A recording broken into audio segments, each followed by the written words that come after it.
Okay, my friends, we are Angie Andrews Eyesight, and this is Impulsive, and it's going to be the first interview that I'm going to basically put out here on the lovely light waves, brain waves, all of that good stuff. And if you remember, brain was the topic of conversation that I wore this hat talking about probably months ago when I first moved to the Atlanta area. So this is my friend Brad, and he and I were discussing brain matter literally today, and we are affiliated with a ministry here in the Atlanta area, and just by chance, I think by coincidence, he had said to me that he has an autistic child, and I used to do autistic therapy, but that quickly shifted to brain and rewiring your passageways.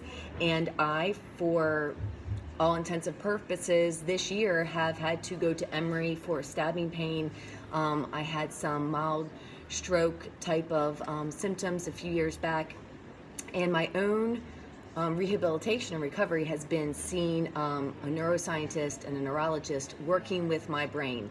And here comes Brad with his story, which is just miraculous. It is a bona fide miracle, speaking of the very ways in which God can create us with the intention of our body healing itself, and fully is in the operation of healing. So Brad, please introduce yourself and tell us. Yeah, hi, I'm Brad Ferencamp, and yes, I'm here talking to Angie about my story. We began discussing, as she just said, about my son, but then led to other areas of my own health issues and recoveries. On April 1st, 2013, I had a series of 3 strokes from a vertebral artery dissection, which created a clot that broke into 3 places, sent 2 on the left side of my brain and 1 on the right side. So it effectively rendered me paralyzed and bedridden and through a hospital for 30 days. I was essentially unable to see, walk, or talk without great assistance. It spent a great deal of time just spending time getting out of the wheelchair and figuring out how to actually reclaim my ability just to stand up. Real quick. Sure. Remember the part when you said to me, and this is kind of important for relational, we do a lot of discussion on relationships. Absolutely. So you had said that the particular day where you had the symptoms come on, that you actually went to bed early and you spoke to your wife. Yep. And what happened? She said maybe you should go see a doctor, but you said you tried to get out of bed. Yes. So that day I had thought it was just we had thought it was just a vertigo situation because I had lost my balance. I wasn't able to see that well. After vomiting for 4.5, almost 5 hours straight, I finally decided to go to bed. I climbed up to my bedroom. I was able to lay down. By the time I had woken up, my wife came back to check on me, and I tried to get out of bed and fell right to the floor. I had lost all capability of using the left side of my body. So that became rendered useless, and literally she drugged me and helped me down the steps into my car, and we drove to the hospital.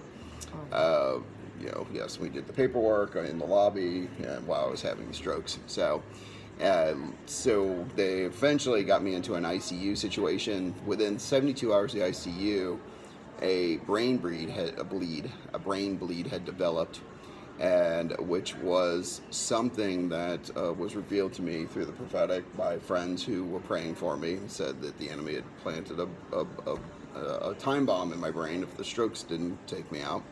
And in the process, through prayer, fasting from a large community, from breaking off some things that were not of God, what we call it, in the past, that brain bleed actually dissipated. And it was literally a bona fide miracle because the doctors viewed it and said, "We've never seen this before. You haven't really been on the medication long enough to actually do this and see this." And we had 2 different hospitals confirm it, actually. One had been, because I had gotten shifted to a specialist for a special area. So it was incredible to see God show up. God showed up in just incredible, supernatural ways that we had never expected before. I'm so grateful, yes, to tell this story as well. And there was also, you had mentioned where a child was in a class, and he said there's somebody that's going in on a Friday, maybe coming out on a Sunday, that has a problem. Yeah, so later on, actually, the story was, I later on was diagnosed actually with prostate cancer. and had been tested for it, had a positive test, positive ID. The doctors were concerned about my age, they were concerned about the size of the growth. So we need to get you into surgery like right away. So literally I was scheduled for surgery on the following Monday. I went to see a group of friends for prayer that same Friday. We were prayed over. I was prayed over. There was a person in there who didn't necessarily attend the group. It was kind of a visitor. He was a young guy, kind of looking at me suspicious or with a great deal of doubt.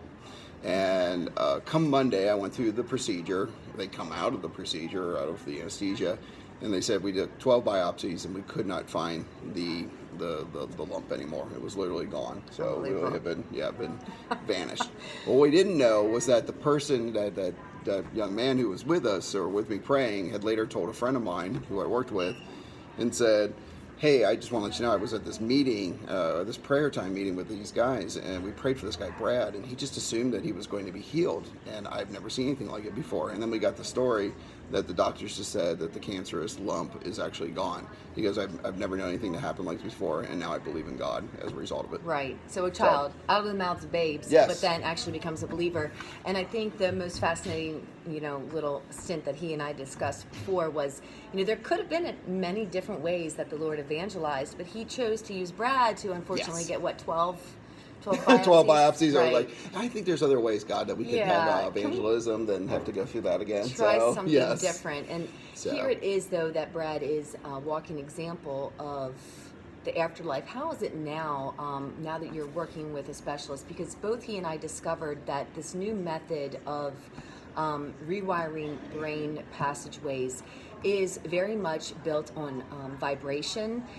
They can use it to help veterans, of course, which is my issue, PTSD, and it is painless.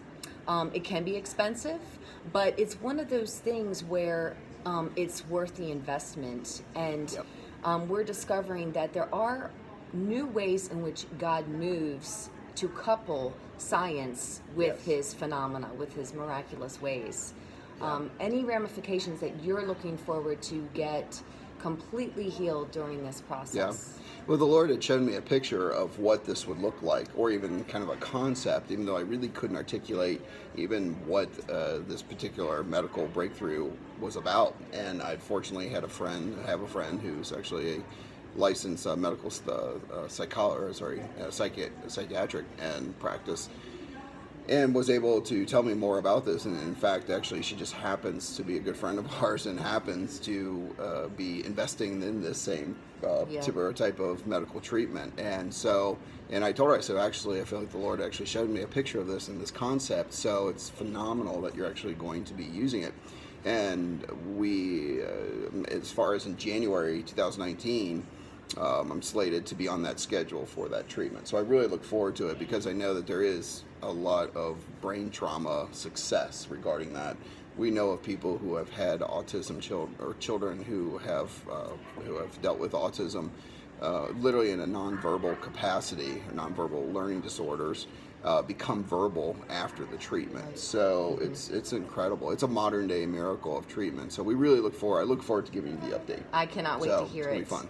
It will be fun, and I will also keep you posted. I am seeing a local doctor here in the Atlanta area, and there is much hope just in hearing his testimony. We just bless anybody listening to this, and we ask the same amount and the measure that we have received thus far in our walk and in our pursuit of healing with Jesus, that also gets sent out to all of you 100-fold. And have a blessed day.